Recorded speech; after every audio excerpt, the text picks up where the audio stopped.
Hi friends, ನಮಸ್ತೆ. ಈ ಥರ ಪ್ಲೇಸ್ಟೋರಿಂದ ಹಿಂದೂ ಕ್ಯಾಲೆಂಡರ್ ಎನ್ನುವಂಥ ಆ್ಯಪನ್ನು ಇನ್ಸ್ಟಾಲೇಷನ್ ಮಾಡಿದಾಯಿತು. ನಂತರ ಇದಕ್ಕೆ ನಮ್ಮ date of birth, time of birth ಯಾವ ರೀತಿ ಆ್ಯಡ್ ಮಾಡುವುದೆಂದು ತಿಳಿಯೋಣ.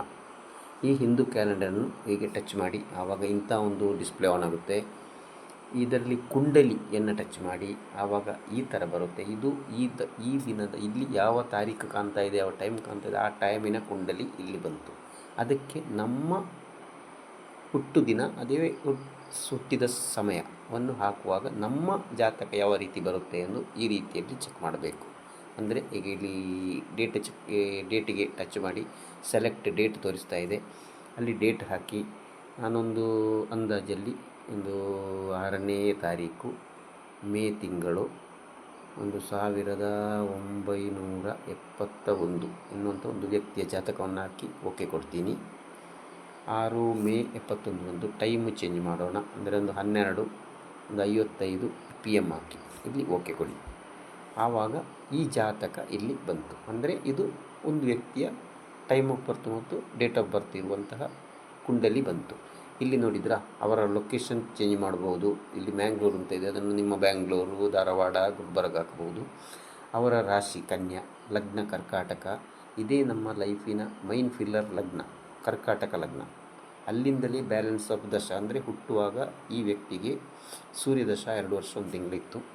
ಅದೇ ರೀತಿ ದ್ವಾದಶಿ, ಶುಕ್ಲ ಪಕ್ಷ ಎಲ್ಲವನ್ನು ನಿಮಗೆ ಈ ಆ್ಯಪಿಂದ ತಿಳಿದುಕೊಳ್ಳಬಹುದು. ನೋಡಿದರೆ ನಕ್ಷತ್ರ, ಸೂರ್ಯ ಯಾವುದು, ಗಣ ಯಾವುದು, ಯೋನಿ ಯಾವುದು, ನಾಡಿ ಯಾವುದು, ಎಲ್ಲವನ್ನು ಇಲ್ಲಿ ನೋಡಿದರೆ ಸೂರ್ಯ ಯಾವ ಹುಟ್ಟುವ ಸಮಯದಲ್ಲಿ, ಈ ವ್ಯಕ್ತಿ ಹುಟ್ಟುವ ಸಮಯದಲ್ಲಿ ಸೂರ್ಯ ಮೇಷರಾಶಿಯಲ್ಲಿ ಭರಣಿ ನಕ್ಷತ್ರದಲ್ಲಿದ್ದರು. ಅದೇ ಶನಿದೇವರು ವೃಷಭದಲ್ಲಿ ಕೃತಿಕಾ, ಎಲ್ಲ ಪ್ರತಿಯೊಂದು ಇಲ್ಲಿ ಕಾಣ್ತಾ ಇದೆ. ಶುಕ್ರ ಮೀನರಾಶಿ ರೇವತಿ ನಕ್ಷತ್ರ, ಚಂದ್ರ ಕನ್ಯಾ ರಾಶಿ ಉತ್ತರ ಫಾಲ್ಗುನಿ ನಕ್ಷತ್ರ. ಅಂದರೆ ಚಂದ್ರ ಯಾವ ರಾಶಿಯಲ್ಲಿರುತ್ತಾನೆ ಅದೇ ಅವರ ರಾಶಿ, ಅಂದರೆ ಕನ್ಯಾ ಲಗ್ನ. ಸೂರ್ಯನದ್ದು ಯಾವ ಲಗ್ನ, ಅಲ್ಲಿ ಕರ್ಕಾಟಕ ಲಗ್ನ. ಆವಾಗ ಅಲ್ಲಿ ಕರ್ಕಾಟಕ ಲಗ್ನದಲ್ಲಿ ಹುಟ್ಟಿದ್ದರು ಈ ವ್ಯಕ್ತಿ. ಅದೇ ಥರ ಇಲ್ಲಿ ಇವರ ಕುಂಡಲಿಯನ್ನು ನೋಡೋಣ. ಲಗ್ನ ನೋಡಿದರೆ ಇಲ್ಲಿ ಒಂದು ಕ್ರಾಸ್ ಲೈನ್ ಕಾಣ್ತಿದೆಯಲ್ಲ, ಇದೇ ಲಗ್ನ. ಲಗ್ನ ಅಂದರೆ ಇವರ ಶರೀರ, ಈ ವ್ಯಕ್ತಿಯ ಶರೀರ. ಲಗ್ನದಲ್ಲಿ ಕೇತು ಇದ್ದಾನೆ. ಆವಾಗ ನಮ್ಮ ಜಾತಕ ಪರಿಶೀಲಿಸುವಾಗ ಈ ಲಗ್ನದಿಂದ ಪರಿಶೀಲಿಸುವಂತಹ ಜ್ಯೋತಿಷ್ಯರ ಜಾತಕವನ್ನೇ ನಾವು ಕೇಳಬೇಕು. ರಾಶಿ ಫಲದ ಹಿಂದೆ ಹೋಗಬೇಡಿ, ಅದರಲ್ಲಿ ಯಾವುದೂ ಇಲ್ಲ. ಲಗ್ನ ಫಲದಿಂದ ಇದು 1ನೇ ಮನೆ ಲೆಕ್ಕಾಚಾರ.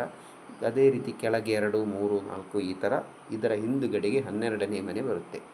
ಇಷ್ಟು ಈ ಮನೆಗಳೇ ನಮ್ಮ ಇಡೀ ಹುಟ್ಟಿನಿಂದ ಸಾವಿನ ತನಕ ಇರುವಂತಹ ಒಂದು ಫಿಲ್ಮಿನ ಸ್ಟೋರಿ, ಪಿಕ್ಚರ್ ಸ್ಟೋರಿ ಅಷ್ಟೇ.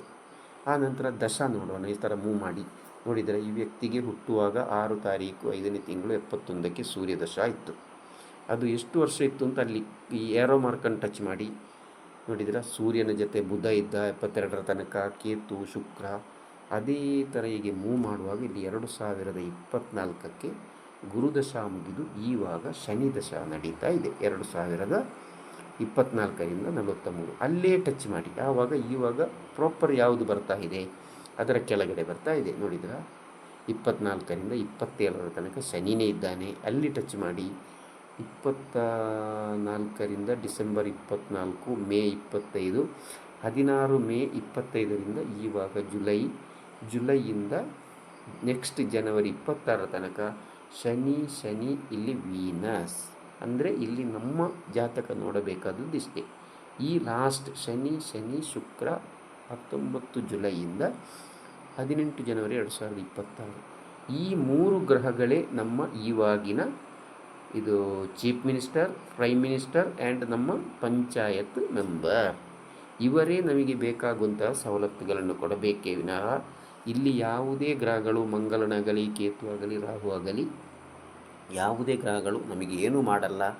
ಇವಾಗ ನಡೆಯುವಂತಹ ಗ್ರಹಗಳು ಶನಿ ಶುಕ್ರ. ಇಲ್ಲಿ ಡೇಟ್ ಕರೆಕ್ಟ್ ನೋಡಿಕೊಳ್ಳಿ. 19 ಜುಲೈಯಿಂದ ಜನವರಿ 26ರ ತನಕ ನಮ್ಮ ಆಳ್ವಿಕೆಯ ರಾಜರು ಇವರುಗಳು. ಇವರ ಗ್ರಹಚಾರ ಅಂದರೆ ಆ ಕುಂಡಲಿಯಲ್ಲಿ ಯಾವ ಮನೆಯಲ್ಲಿ ಕೂತಿದ್ದಾರೆ ಆ ಫಲವನ್ನೇ ಅವರು ಕೊಡುತ್ತಾರೆ. ಇಷ್ಟೇ ನಮ್ಮ ಜಾತಕ ಸೈಂಟಿಫಿಕ್ ಆಗಿ ನೋಡುವಂತಹ ರೀತಿ. ಈ ಸೈಂಟಿಫಿಕ್ ಜ್ಯೋತಿಷ್ಯವನ್ನು ನೀವು ಕೇಳಬೇಕಾ? ಇದರ ಪ್ರೀವಿಯಸ್ ವಿಡಿಯೋದಲ್ಲಿ ನನ್ನ ಫೋನ್ ನಂಬರ್ ಇದೆ, ಮೊಬೈಲ್ ಕಾಲ್ ಮಾಡಿ ನಿಮ್ಮ ಜಾತಕವನ್ನು ಕೇಳಿ ನಿಮ್ಮ ಎಲ್ಲ ಟೋಟಲಿ ಸಹಾಯವನ್ನು ಪಡೆದುಕೊಳ್ಳಿ. ಇದು ಜ್ಯೋತಿಷ್ಯ ಎಂದರೆ ಪರಿಹಾರವಲ್ಲ, ಮಾರ್ಗಸೂಚಿ.